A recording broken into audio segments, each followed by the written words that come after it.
thank you so much for this honor. It's truly an opportunity to be on your platform. I love, love, love your work and just your mission and the vision for this podcast. So I absolutely, every single time, love being here. So thank you for this opportunity again. Absolutely. I mean, before we hit record, you and I were having such deep conversations, which in and of itself is a testimony to the power of bringing two people that are like-minded, and especially with your expertise. So I just love having you on my show. I like to always like either like just pray or set an intention for the podcast. So Oh, yeah, can we do absolutely. that? I love doing that as well. And I Yeah. did So let's do recently.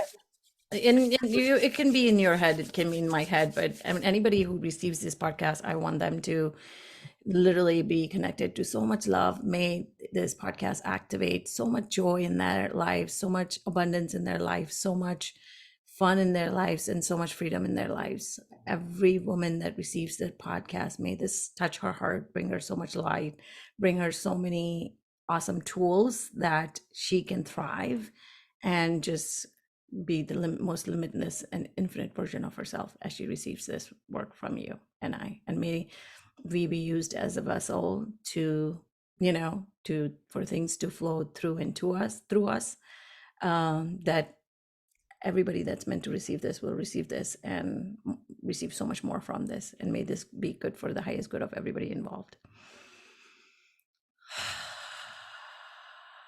This series is on energy awareness. And I think in the last couple of years, I've zeroed in on the power of breath work and Mm. a deeper understanding that I did not have. Ironically, even though our breath is with us constantly.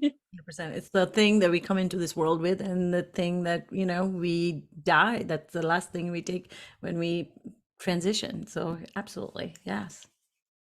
Well, yeah, I feel like that connection with breath and energy is a concept that you have given me a new a perspective on in the last few months. So maybe we start with just you sharing that modality, Mm-hmm. and then we can go deeper into a few other conversations For on sure.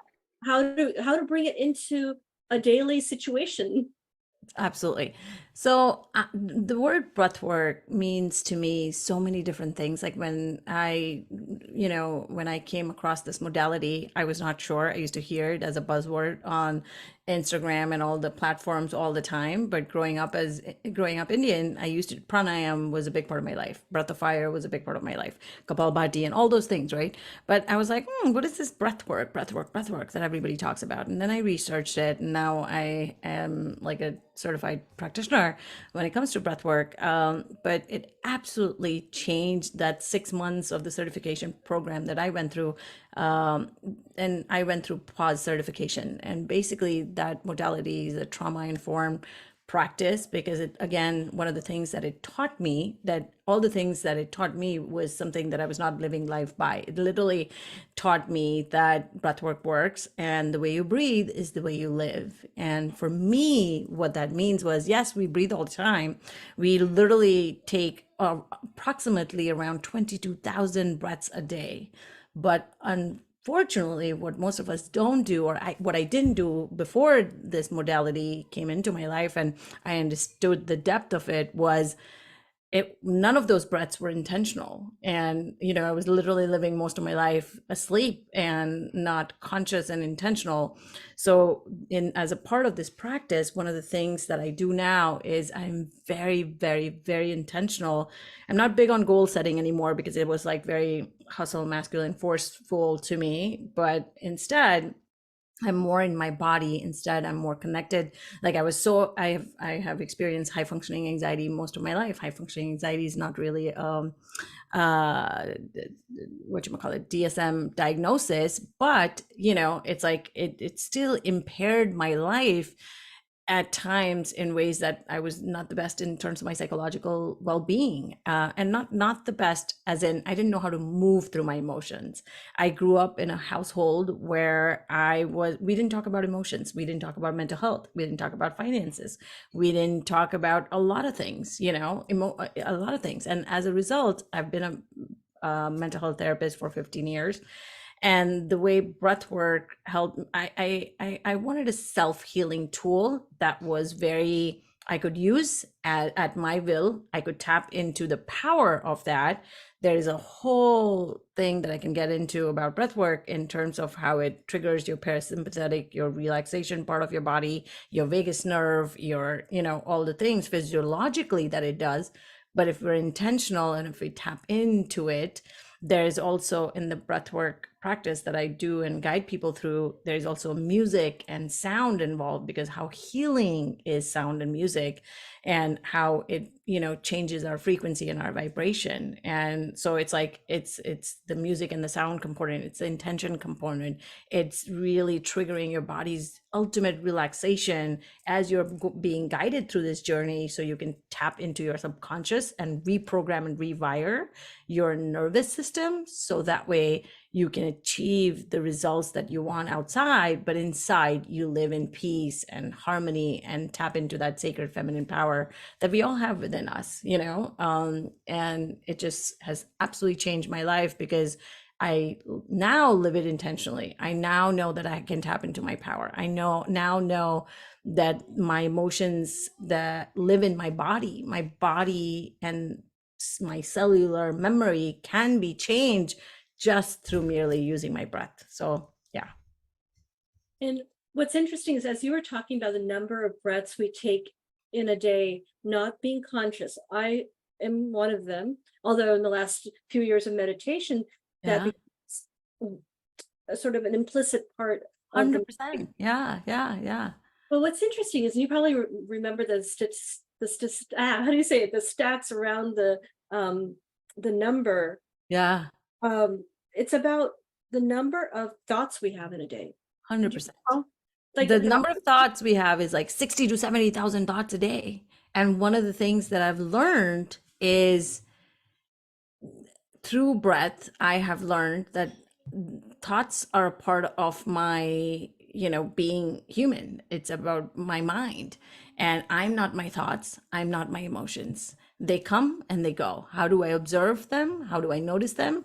And how do I release them and bless them and release them with love, so that it doesn't become it, I don't make it mean anything about me. I was not always like this. My level of consciousness has really expanded through doing all this work, but yeah, I used to make my thoughts mean everything about me, and thus I lived in that rut and that cycle of fear, of despair, of shame, of that powerlessness, of that, disconnection. Who am I? And I'm not my thoughts, that's for sure. Absolutely. Just before I do my meditation, I have this mantra: I'm not these thoughts. I'm 100%. not this body. I'm not Yes. this mind. Yeah. I am the soul. Yeah. Now, you see, the thoughts there are quite a few, like you just Yeah. expressed, and there are quite a few breaths. And Yes. what's interesting is, through the narratives of our maybe cultural upbringing or whatever conditions that we were presented in this life, Yeah. we come up with stories. 100%. And these stories then somehow become so um, integrated into who we are that we start believing them. 100%. So I recall, just before we hit record, you said something that it just lifted my heart. Now, what was that expression used in reference to stories? I really, so one of the, I want to put that in context. Because most of my life I've treated and specialized in treating anxiety, PTSD, acute stress, and trauma and depression. And I personally have experienced that in my own life and treated it, and having my family experience that too, because it's generational. It's like 47% of depression, anxiety, trauma, PTSD, and acute stress, we are genetically predisposed to, whether we like it or not. The other 40% is our perception of our event. So it's like, my son, he's 5 years old, for example, and he'll want a toy or something. And it's like, mommy, if I don't get him, he wants a toy every day. And that's not possible every day. We can't have an Amazon package every day. So sometimes he relates that to, Mommy, you don't love me. And then we literally had to sit down and talk about what love means, what that, how, how not to associate his word to materialism. I don't want to get too deep into the story, but basically our subconscious, which is our 95% of our body, it's our subconscious mind. 95% of it is the stories we told ourselves in the first 7 years of life. And it's like how we perceived our reality outside of us, how we perceived our environment, how we perceived our culture, how we perceived our things that happen. It's like, to me, perception is the stories that we tell ourselves, right? So it's like, according to him, it's like, you don't love me. And that's his story, which I had to step in and work on it. Well, my mom had me when she was 20. So I don't think she had the knowledge and all the knowledge that we now have available to us, especially because of mental health. I'm a therapist, so I know all this information because I have training and work and all this stuff, right? And most people do now these days because we have internet, right? Instagram is like the new therapy, which is, it is not, I absolutely don't want to discount that, being licensed in California and Florida, but it's like the stories that we tell ourselves is 40% the bulk of the stuff. And our brain, the thinking brain, the language brain, the story brain develops at 3, and it doesn't completely develop till we're 27 years old. So it's the thinking, it's the decision making, it's the judgment, it's the part of our brain that is motor, that is language, that is moral reasoning, as in if, then, what, when, all of those things, right? It doesn't completely develop. So it's like in the early years of life, the stories that we tell ourselves, unfortunately, is what autopilots, and then around teenage years major brain remodeling happens as well. So it's like the stories that we tell ourselves in the early years of life is the story that we, unfortunately, like 95% of the time during our day, unless we are conscious and intentional about what we're inputting, we continue to live by the emotions that we felt, that we stored in our system, because we weren't taught what to do with emotions. So most of us live in this space of repressing them, avoiding them, or suppressing them, like being in denial.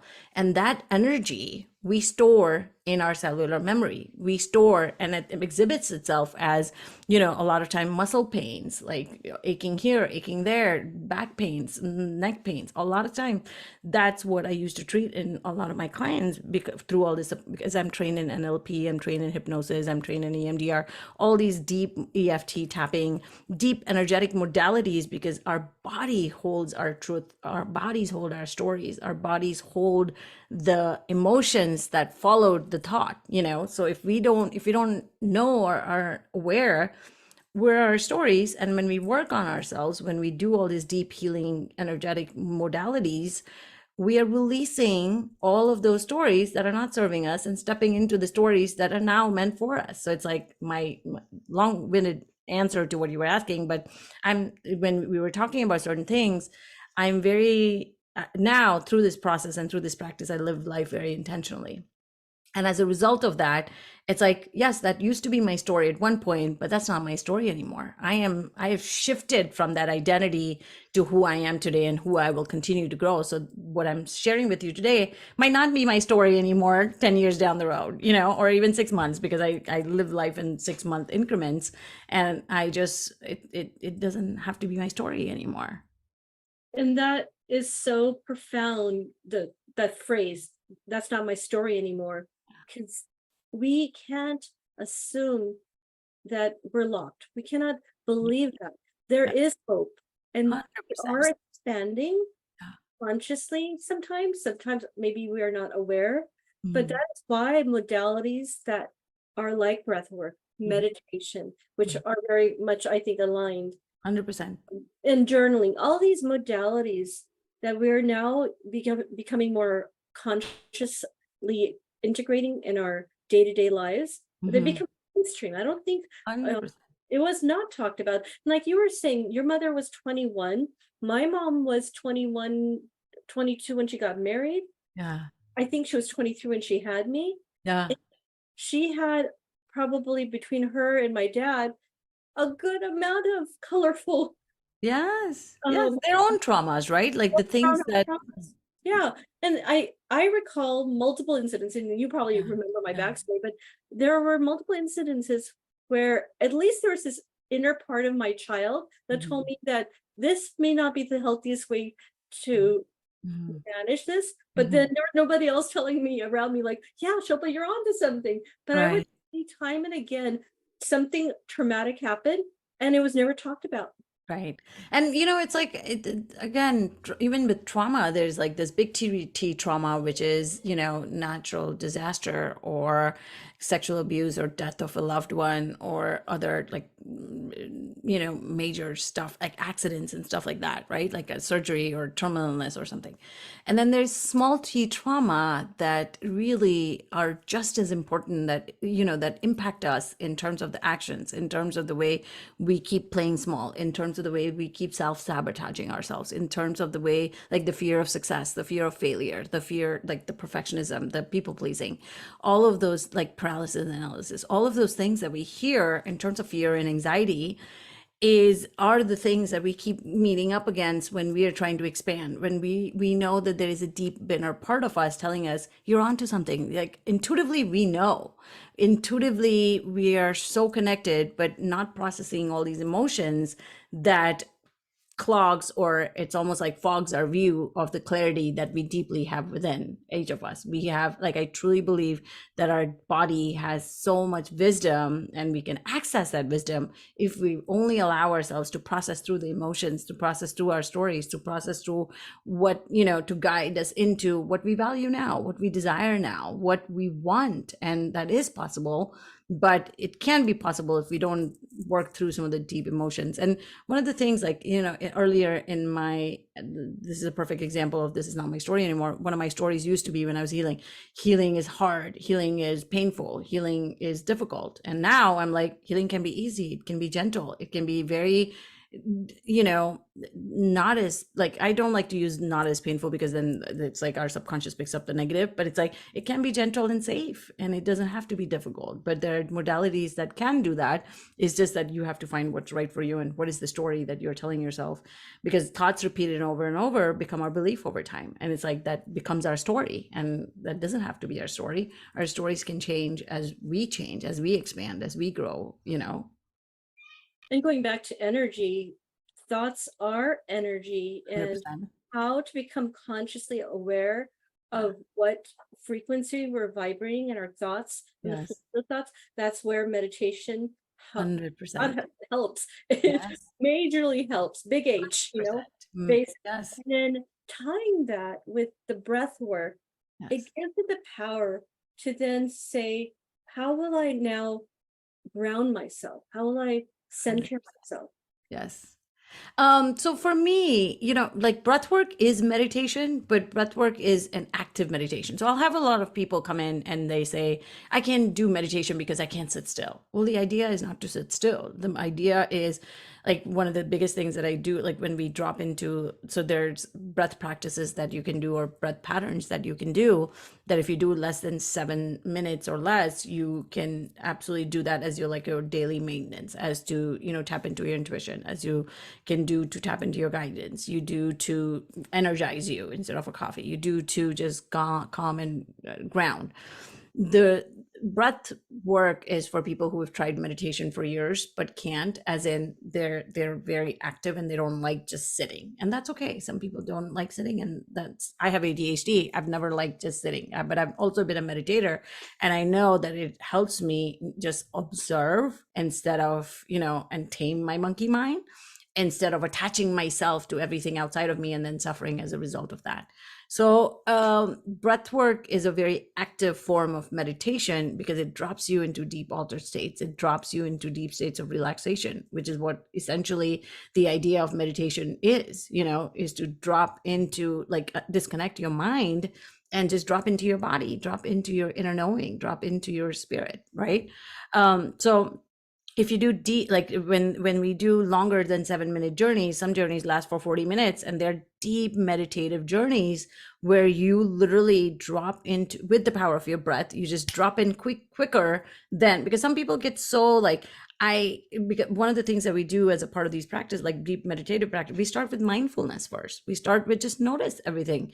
Notice the resistance, notice where there's density in your body, notice where there's heaviness, notice where there's tingling, notice where there's like all these sensations that we feel, but we're so in our heads and in our mind that we don't allow ourselves to explore, to be curious, to notice, to observe without any judgment attached to it, you know? So it's just you notice your mindfully, and then you drop into whatever is here and whatever your intention for the entire journey is. So I'll do a lot of workshops in terms of meditative breathwork sessions where it's like the intention, like yesterday I just did one and it was like raise your vibration. So it's like, okay, how can you connect with the deepest parts of yourself, raise your vibration permanently, so your old story is not your story anymore, your old emotions that you're used to recycling and being in loop is not your story anymore, or not your go to anymore in terms of emotions. So it's just, it's meditation, but it's for people who are active. It's like if you have thoughts, a lot of times people, women, when I lead them through this practice, they're like,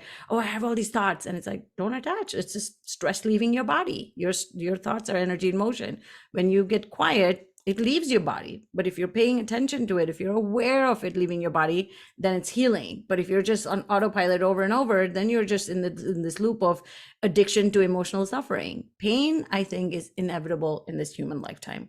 Suffering is optional. We get stuck in the pain and don't know how to metabolize that pain. And breath work is the fastest, most gentlest way of tapping into that pain without getting attached to it, without making it mean anything about us, without teaching us anything. It's like life is the only place where we get, you know, test first, lessons later. So it's like if we meet that pain, there's a lesson. Once we learn the lesson, the pain is gone. And breath work helps you do that because it taps you into the relaxation part of your body. It helps you feel safe in your body.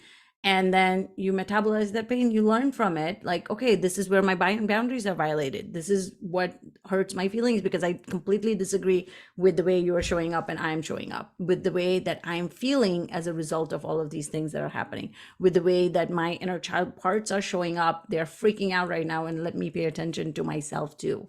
And, you know, it's like it teaches us so many different things.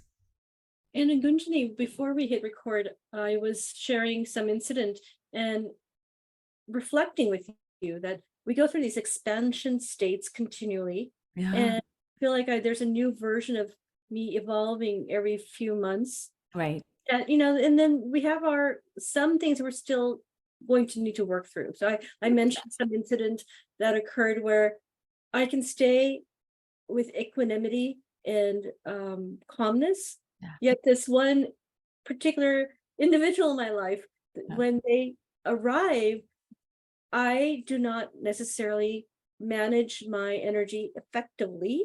I Mm-hmm. believe. Mm-hmm. And so rather than doing what could be considered a proactive modality of breath work, Mm-hmm. sometimes I go into reaction mode. And it sounds like with breath work, you learn to respond, but with some level of calmness. You've put your state of being in a state of calmness. So perhaps, let's say I was telling you that incident that had occurred. Right. How would you help, maybe in 3 minutes or less, walk us through, if someone was with you and you're like, okay, I understand the condition that it's triggering you. Yeah. Here's a micro breath work to work through it. So one of my ways of working through things, because again, you know, it's like we're in this 3D human plane. So life is going to happen around us, right? And it's like for me, one of my highest intention is may all beings be free, filled with joy, and filled with just love, right? Because where there's love, there is no lower vibrating emotions, where there's just simple unconditional acceptance for yourself, and that includes myself, right? May all beings, that includes me. And I have So one of the things as a part of this practice is, like I was mentioning earlier, I talk a lot about emotions because emotions are also energy in motion, energy in movement. But if it gets stuck in our body because we haven't let it go, we haven't allowed it to teach us anything, then it's like these days on social media we use the term word trigger as such a mainstream, but trigger is something that puts us in a hyper aroused state and lowers our vibration. So when we're triggered, we are in this vibration of fear, we're in our body, we're in this vibration of anger, we're in this, it's like anger is one of the most primary emotions we feel. But underneath anger is hurt, shame, disappointment, disagreement, disapproval, a lot of deep, dense, heavy emotions that are present that we have to allow ourselves to move through. Otherwise, we continue to repeat them and store them in our body. So the next time we're triggered, they're very available and we're just, however we react. Some people react by fighting. So it's like they just blow up. My trauma responses or stress responses are either anger or frustration or vocal, just getting it out there. So I've done a lot of vocal and like throat chakra work. And I literally feel that if that emotion is present, don't waste your triggers, because what you're triggered by is a part of you that is not in wholeness. When we are in wholeness, that means we are unconditionally loving, we are unconditionally accepting, we are unconditionally, we have released the resentment and we've forgiven ourselves for going through that experience, right? So it's like if you're noticing the same thing in a pattern, or if you're noticing yourself in a loop of the same emotion and the same behavior over and over, there are two things that I normally do for myself and I teach my clients. One is you because it's like if we're used to doing the same thing, like every thought is a neural connection in our brain, in our body, in our nervous system. Every emotion that we feel around that thought is a stronger, deeper, like it grooves it deeper. So the same thing we keep thinking over and over, like if I keep thinking that, like if you know that you're wronged or somebody is wronged and it brings up stuff in you, that's your brain going to remember that this is important for survival, so don't forget it, so it's like a deeper groove that we form from. So if we're used to same patterns over, that's why they say like 95% of our subconscious rules our life, because we're used to the same things. Unless we do pattern disrupt and figure out how are we next time going to, that's why practices like meditations and breath work and all that helps, because it helps us figure out how are we going to react differently the next time.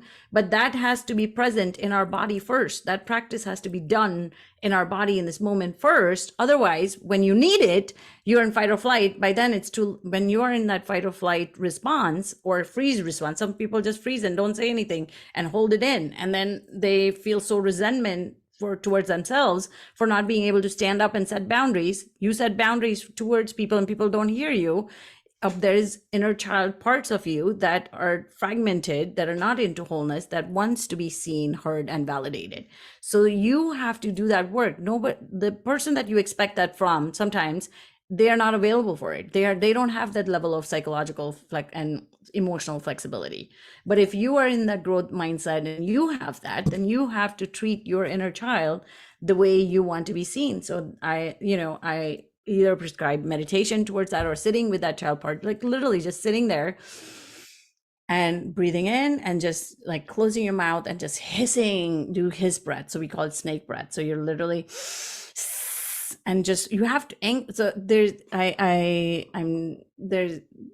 a psychologist, his name is Dr. Peter Levine, and he does a lot of somatic experiencing work. And it's like his theory is, and I truly believe this to be true, because it's like in terms of the animal world, right? Like if the gazelle is being chased by the tiger or cheetah, and if they outrun that and don't get chased, then after a certain point it'll go around, run around, and then expend that adrenaline or that energy that was built in as a result of that fight or flight mode, and then it's fine, it does its thing. Same thing, ducks do the same thing. It's like if they're in that stress, and then if they escape, then they go and flap their finger like wings and release that energy. So it's like we have to release the emotionality that came up as a result of us being triggered. If we don't release it, it gets stored in our body, and it's very available. Like for me, I went through that phase of my life with my son when he used to have temper tantrum moments, and he was 2, but I used to get so triggered for whatever reason after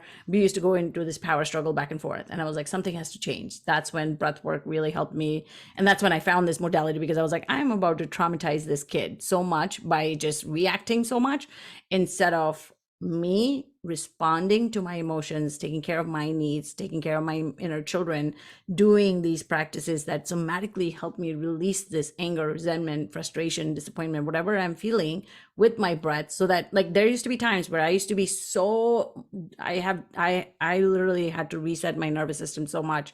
And once I reset it, it's like there used to be times where he used to trigger me, quote unquote, and I would want to respond just like my old ways, but I would be so peace, grounded, and connected, because in my meditations, in my breath work, I used to see how I wanted to appear as opposed to how I normally keep showing up as. And thus, it's like they had his emotions or his big feelings had no power over me, because my inner children were taken care of. My parts were, my inner child parts were held, seen, supported by me doing this work, as in me sending love and safety to them in my body. It had to be a felt sense. It couldn't just be, it's like thinking about peace versus feeling peace, two different things. So you have to teach yourself grounding, and you have, it's like you have to build those neural connections where you are in your frame, you are in your body, you are safe in your body. When you're triggered, you're not safe in your body. You've left your body and you're out there with that person, merging with their energy. And if you don't have the energetic tools and boundaries, you are merging with them, because as inner children, they, now these days we talk about conscious parenting and gentle parenting. Where I grew up in my culture, I was not the author of my life. It was literally like Shefali Sabari says, like, I brought you into this world, you're going to do as I say, and you're going to, like, we weren't allowed to think for ourselves. We weren't allowed to have a say. We weren't allowed to have a boundary. We had to be respectful and obedient. And that leads to a lot of suppression of our voice and boundary setting, and not feeling seen, heard, and validated. So those inner children have to be integrated into, what, I'm in my power, you do you. No, this is how I want to set my boundaries. This is what it looks like in action. And thus, it's like it takes support and accountability in the beginning to, get to that place. But then once you're in that place, that part of you is healed and no more a trigger. Sounds like it was like analogous to a circuit board, and the Yeah, circuit yeah, used to the neural paths. yeah, And when you have recognized, like I have recognized yeah. my, Awareness is the first step to change. It's like literally awareness is like the big 80% of healing, because now you're aware of what you want to do with it. exactly. Now that I'm aware, one of my awareness of my particular trigger is that I go into reactive mode Mhm, so quickly. And mhm, it goes back to this desire to be seen, to be mhm, and mhm, be obedient, and mhm. appear that I'm giving them the energy that they're immediately requiring of me. Right. And it it takes away from what I feel my own power.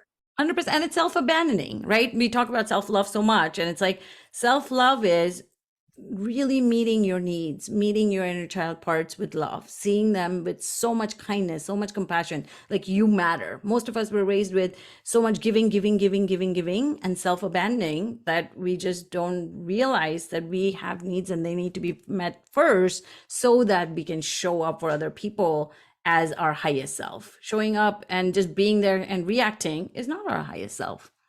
And just a little bit of a tangent, but I know that in the Western society, often there's this notion of self-care. But Mhm, I feel like sometimes, and I'm not saying this as a mhm, blanket mhm, statement, mhm. but sometimes it can become more like go to a day spa or do Yeah, this. And it's a superficial bandage to some right. deeper inner work. 100%. It is really about, like you said, start with awareness, which really the first step came through meditation Yes. and introspection. But Yes. now that I'm aware, Yeah. it seems like after I shared this incident with you, that they will happen because that person's in. 100%. That person will not change. You can't change other people. You can't control how other people feel. You can't control their emotions, but you can They will change come up with you. some new scenario, and they're 100%. not consciously doing it. But let's say whatever incidences I Sure. gave, there'll be some yet new one. But what I can do is whatever situation or context I'm in. I could be at a family event, or I could luckily be at home where I could just withdraw. But it is my prerogative, it is Yeah. my responsibility Yes. to pause 100%. and step away, Yes. break the circuit, Hmm. and then do the breath work. 100%, because that's when you literally metabolize it so fast, because otherwise when and you can do it again, because it's like when I'm in these meditative states, right? Like now I'm in this place of my life where being is like, I've always been as a high functioning, high achieving person. Next thing, doing, and it's like that came from a place of fear and forceful and hustle, and instead of just allowing life to happen through me, allowing and being, like I meditate 3 times a day. And again, meditation for me, my morning meditations normally are longer and my night meditations are longer, and I just drift off to sleep with that. But my afternoon ones are literally 15 minutes. I spend time for me. I also take like every 2 to 3 hours day breaks to just breathe, pause, and release the stress that I've caused my body in the past 2 3 hours, and move and allow, nature, or just do qigong, like whatever, go water my plants, go for a quick walk, play with my son, like being really present. And we can't do that if we're just in our minds all the time. Yeah. And yeah. Yeah. And I'm sure that you've noticed, because I've noticed this, that when those triggers do occur, my breath matches the vibration. So, Yes, and it, that's why the way we breathe is the way we live. yeah, I mean, like I know that when I'm around what they call in the Indian culture the elders, and Uh-huh. Mm-hmm. I find myself like my tightness in my Mm-hmm. chest, my Mm-hmm. breath is not flowing. Mm-hmm. And then I find myself going, oh, I haven't taken a full breath in a while. But then Mm-hmm. if I'm in another situation, lately I swim. I love swimming. And when Mm-hmm. I'm in that state of flow, I find Mm-hmm. myself taking deep breaths, very conscientious, or Yes. obviously when I'm done with a meditation, or Yep. spending time with my loved ones, that bring Yeah. my energy to a place of feeling seen, Right. heard. Yes. Yes. So, having said that, a lot of my audience, I believe, are women who are high achieving, who Mm-hmm. recognizing now the power of these modalities. Could you do like a 2 minute meditation? Sure. Yeah. Yeah. Um, Or I believe that you are going to do the music later, right? I am just going to walk them through the practice right now. yeah. And literally, every time I start with an intention. So in this process, let's start with an intention to just ground. There are different breath patterns that does different things. So we're going to do 3 breaths, 3 breath, let's do 3 breath patterns. One breath pattern is cleansing breath, just getting in your body and just breathing and noticing your breath as you get in your body. So you're going to start, either soften your gaze, close your eyes, whatever feels good. If you get comfortable, just get really safe. You don't even have to do anything major. You can just literally do it where you are, or you can stand for this practice as well. Literally, whatever feels good and nourishing to your body. And you're literally going to notice your breath. Breathing in, and literally breathing in an intention, it is safe to feel. A lot of times we've told our stories that it is not safe to feel. And that's why it's like we don't allow ourselves to just be present. I am present, breathing that in and just releasing everything that keeps you from that. Breathing out, it is safe to let go. And just noticing where in your body are you feeling the most tension. Just getting really attuning yourself to your body. If you want to stand up and move and shake off and jump, or whatever you want to do in this moment, just incorporate that and just be present in this moment with your breath and yourself. Breathing in, bringing your attention and awareness to your forehead. If there's any tension with each exhale out, just releasing. We call these the cleansing breaths, just conscious breath in through your nose and exhaling, noticing, maybe putting your hand on your heart.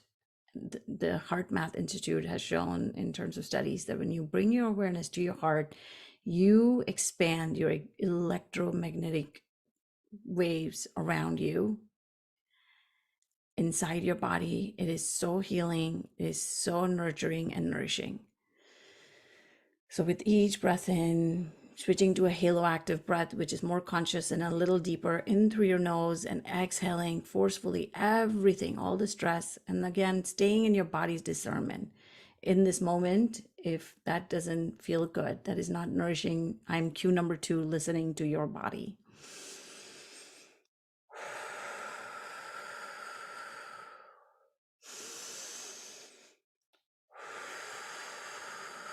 Letting your body and your breath determine the cadence, the speed, the pace of your breath.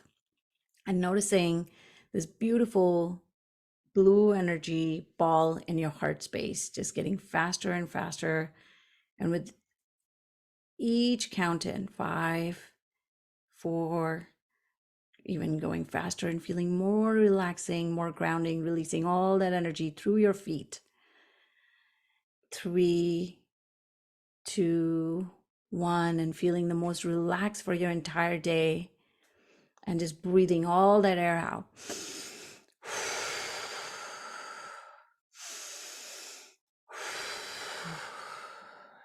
And in your next breath, noticing your jaw, if there's any tension in your shoulder, relaxing your left arm, and just keeping that breath going. Relaxing your right arm.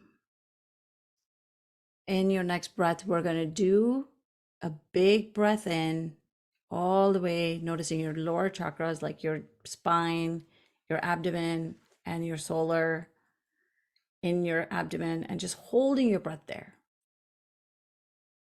Noticing anything that is extra dense in your body, that is heavier, holding your breath there, and just allowing yourself to release and relax when your body says so.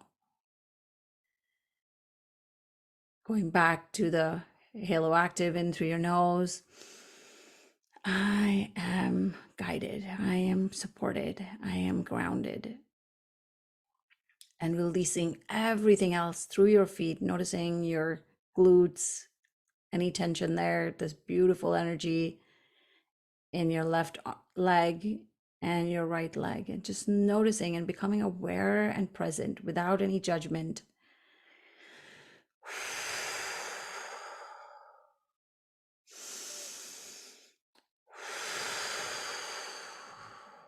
Going in a little deeper.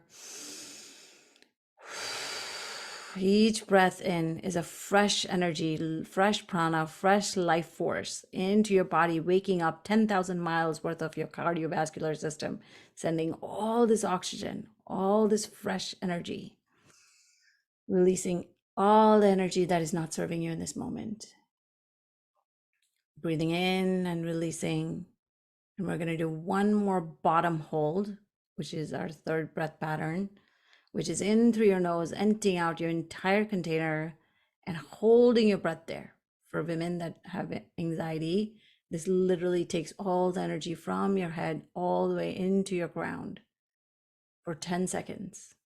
When you do that, your mind unhooks and goes into deeper states of relaxation and a sense of deep safety and calm. And letting go when you're ready. And noticing how alive and calm and shifted and energetically you are in this state of love and acceptance and gratitude.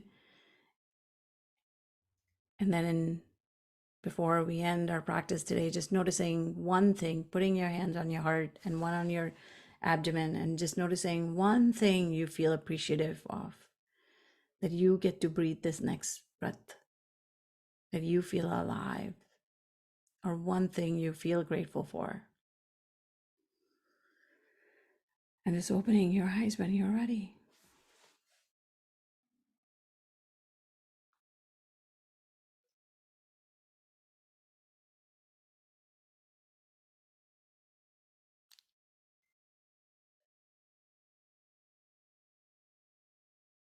How quickly you can shift your vibrational state with the power of your breath.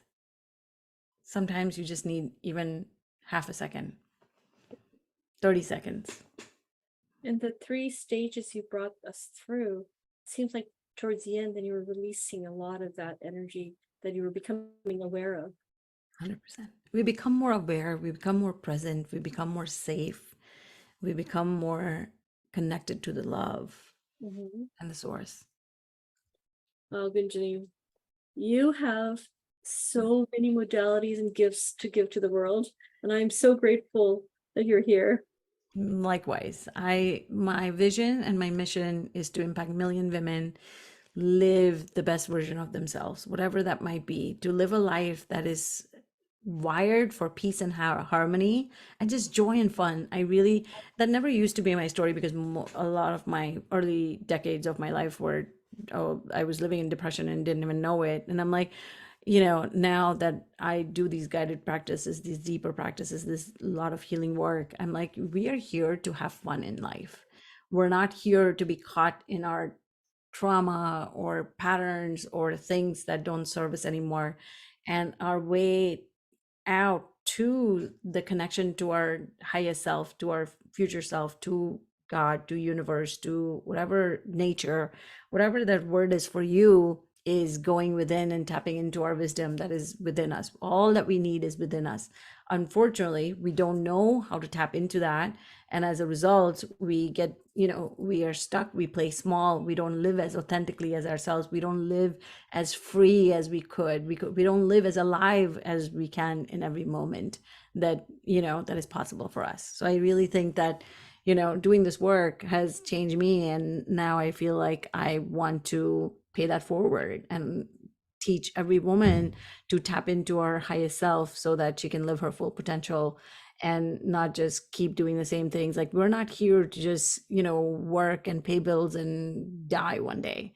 We're here to live our life feeling fully alive, fully excited, fully like, yes, I can do this. And, I'm here to learn, I'm here to expand, I'm here to remember and realize that what is possible for me.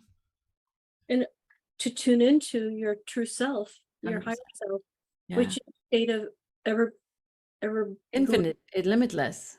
limitless bliss. Yes. That's why I love the name of your podcast, because I'm like, Omni, that is like the ever present part of us that is Mhm. here, that is available to us, that we can tap into. But we have to make that, the human, the doer in us has to make that possible by just being, by being in that stillness, by just allowing ourselves to just pause, to take that time instead of doing. It's like, that's why, when a lot of people are like, well, I don't have time, I don't, well, that's when you need to meditate more to gain more time, because otherwise we keep ourselves so busy in this busy work, and then we're not being effective and strategic with our time and energy and the wisdom. We're not guided, we're not taking guided aligned actions.